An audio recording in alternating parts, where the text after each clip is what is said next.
Pour utiliser les applications de la suite collaborative Google Workspace, vous devez disposer d'un navigateur web. Tant qu'à faire, autant utiliser le navigateur fourni par Google, Google Chrome.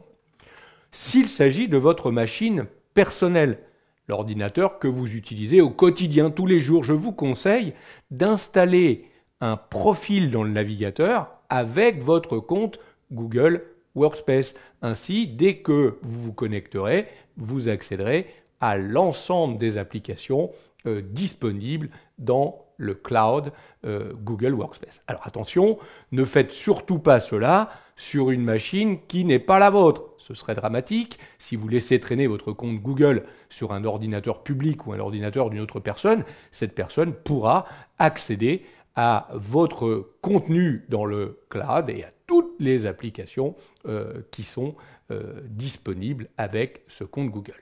Donc attention, uniquement sur votre machine personnelle. Alors ici, je vais lancer le navigateur Google Chrome et je peux repérer l'ensemble des profils présents dans ce navigateur en utilisant, regardez là-haut, complètement en haut à droite de Google Chrome, la partie profil. Alors attention, on ne se trompe pas.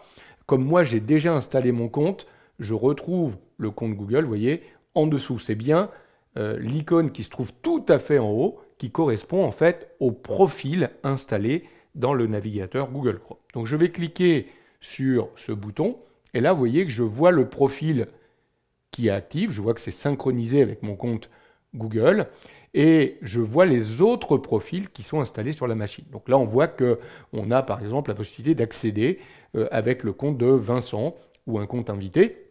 Alors ça peut être très intéressant, effectivement, d'installer plusieurs comptes, plusieurs profils. Si vous avez plusieurs comptes Google, vous pourriez avoir un compte personnel, un compte professionnel, et donc facilement basculer de l'un à l'autre en ayant accès à vos applicatifs. Vous voyez que par exemple, si je clique sur Vincent, je me retrouve immédiatement dans le profil de Vincent. Du coup, j'ai accès ici à toutes les applications du compte Google Workspace de Vincent, en tant que Vincent. Vous voyez qu'il ne m'a pas redemandé mon identifiant et mon mot de passe parce qu'il est synchronisé, installé à l'intérieur du profil de mon navigateur Google Chrome. Si je reviens sur le compte de Philippe, là je retrouve maintenant l'accès à toutes les applications du compte Google Workspace de Philippe. D'ailleurs, je vois que la page d'accueil n'est pas la même en fonction de l'utilisateur. Donc attention, on peut installer plusieurs profils, plusieurs comptes, et après, très simplement,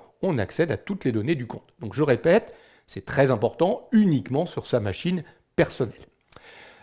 Comment fait-on pour créer un autre profil si on a besoin d'ajouter son compte à un profil Google Chrome? En fait, il suffit de recliquer sur le petit bouton, et là on trouve le petit bouton de roue crantée ici, gérer les profils, qui va faire apparaître la boîte de dialogue ici, vous permettant d'accéder au profil.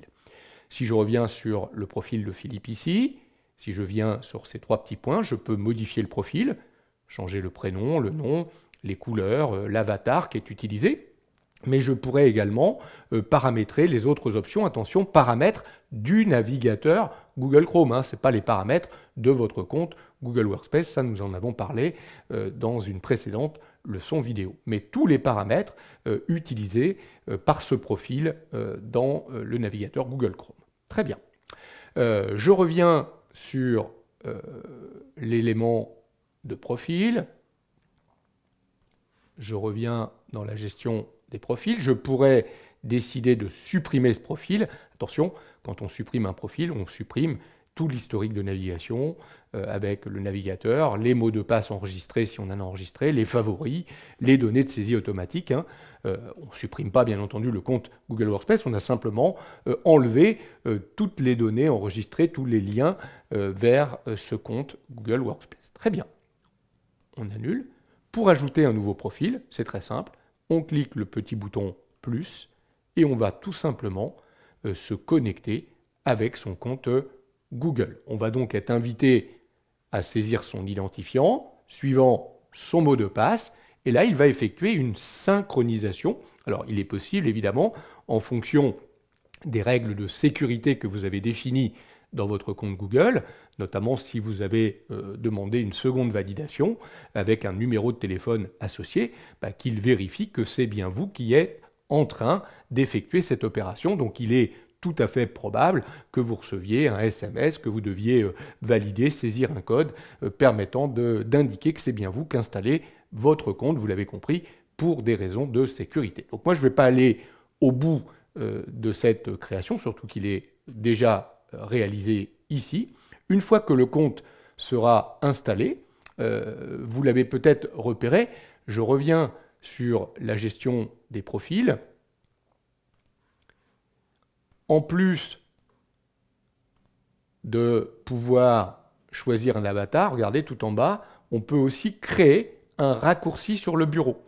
Ça veut dire qu'on pourrait se faire directement sur son bureau Windows ou sur son bureau du Mac OS, mettre une icône qui lancerait tout simplement Google Chrome avec automatiquement son profil. Intéressant là encore quand il y a plusieurs profils installés sur la machine.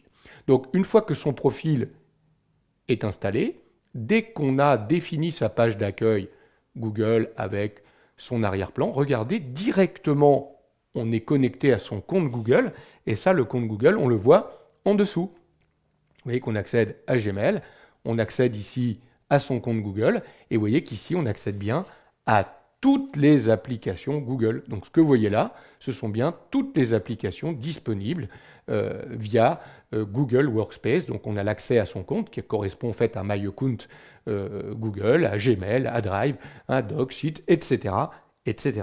Donc n'hésitez pas à installer votre compte Google en tant que profil dans votre navigateur Google Chrome si vous utilisez régulièrement la machine. Si c'est votre machine personnelle, je le répète, ne le faites pas sur une machine qui n'est pas la vôtre.